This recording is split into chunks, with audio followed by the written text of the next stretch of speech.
আসসালামু আলাইকুম প্রিয় বন্ধুরা, আজকে তোমাদের মাঝে আরও একটি ভাব সম্প্রসারণ নিয়ে হাজির হলাম। এ ভিডিওতে আমরা দেখব প্রাণ থাকলে প্রাণী হয়, কিন্তু মন না থাকলে মানুষ হয় না। ভাব সম্প্রসারণ। তো চলো প্রথমে আমরা দেখে নিই মূল ভাব। মহান আল্লাহ মানুষকে সৃষ্টি করেছেন, তাদের দিয়েছেন প্রাণ। অনুরূপ প্রাণীকে সৃষ্টি করেছেন, প্রাণ দিয়েছেন। দুইয়ের মধ্যে পার্থক্য কেবল মন। মানুষকে মন দেওয়া হয়েছে, পশুকে তা তিনি দেননি। অর্থাৎ প্রাণের অস্তিত্ব থাকাই মানুষের দাবিদার নয়। আল্লাহ তাআলা মানুষকে সৃষ্টি করেছেন, প্রাণ প্রাণ দিয়েছেন। আবার প্রাণীকে সৃষ্টি করেছেন, সেটা তাদেরকেও প্রাণ দিয়েছেন। কিন্তু তাদের মানুষ আর প্রাণীদের মধ্যে পার্থক্য একটাই, মানুষদেরকে মন দেওয়া হয়েছে, প্রাণীদেরকে দেওয়া হয় নাই।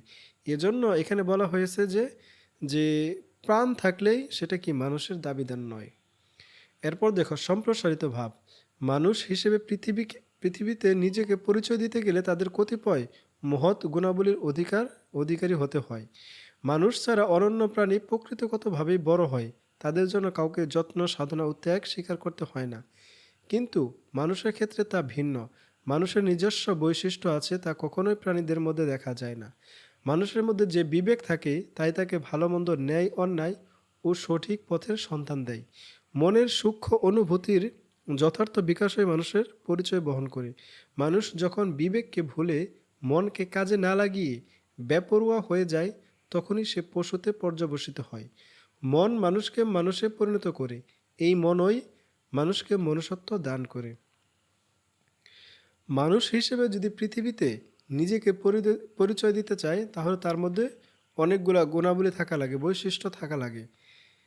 এজন্য যে মানুষ ছাড়া অনন্য প্রাণী, মানে যে যে বড় হয়, অনন্য প্রাণী প্রকৃতিগতভাবে সেগুলো বড় হয়, কিন্তু মানুষের ক্ষেত্রে অনেক পার্থক্য রয়েছে। তাদেরকে যত্ন নিতে হয়, সাধনা করতে হয়, ত্যাগ স্বীকার করতে হয়। ঠিক আছে। এখন মানুষের বৈশিষ্ট্য আর প্রাণীদের বৈশিষ্ট্য কিন্তু আলাদা। এজন্য মানুষের মধ্যে যে আল্লাহ তাআলা বিবেক দিয়েছেন, কিন্তু প্রাণীদের মধ্যে বিবেক দেন নাই। মানুষ এই বিবেকের কারণেই ভালো মন্দ, ন্যায় অন্যায় এগুলো সঠিক পথের সন্ধান সে নিতে পারে, সঠিক পথ সন্ধান সে পেতে পারে, এই তার বিবেকটা কাজে লাগিয়ে। কিন্তু প্রাণীদেরকে এটা আল্লাহ তাআলা দেন নাই। এখন কোনো মানুষের যদি মনকে কাজে না লাগায়, বিবেককে যদি কাজে না লাগায়, তাহলে ওই মানুষটা তখন মানুষ থাকে না। ওই মানুষটা তখন প্রাণীতে পরিণত হয়ে যায়। যখন এই প্রাণী বা পশুতে যখন পরিণত হয়ে যায়, তখন সে যে কোনো অন্যায় কাজ করতে পারে, যে কোনো খারাপ কাজ তার দ্বারা সম্ভব হতে পারে। এরপর দেখো মন্তব্য। মন ছাড়া মানুষের মধ্যে পশুবৃত্তি পরিলক্ষিত হয়। কাজেই প্রাণী ও মানুষের মধ্যে সবচেয়ে বড় পার্থক্য হলো তার মন। সুতরাং প্রাণ থাকলে প্রাণী হওয়া যায়, কিন্তু মন ছাড়া মানুষ হওয়া যায় না। মন ছাড়া কিন্তু মানুষের মধ্যে, ওই যে বললাম, মন ছাড়া মানুষের মধ্যে সে মানে পশুরূপে সে তার নিজের মধ্যে লালিত পালিত হয়, সে যে কোনো কাজ করতে পারে, সে যে কোনো অন্যায় খারাপ কাজ করতে পারে। এজন্য মানুষ আর প্রাণীদের মধ্যে পার্থক্য একটাই, সেটা হচ্ছে মন।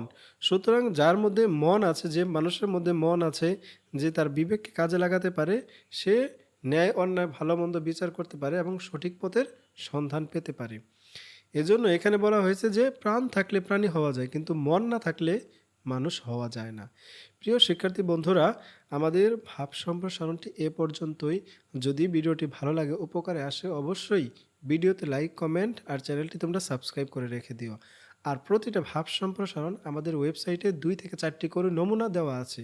তোমার কাছে যেটা সবচেয়ে সহজ মনে হয় সেটাই শিখে নিবে। লিংক ভিডিও ডিসক্রিপশনে দিয়ে দেব, দেখে নিও। ভালো থেকো। দেখা হচ্ছে পরবর্তী ভিডিওতে। আল্লাহ হাফেজ।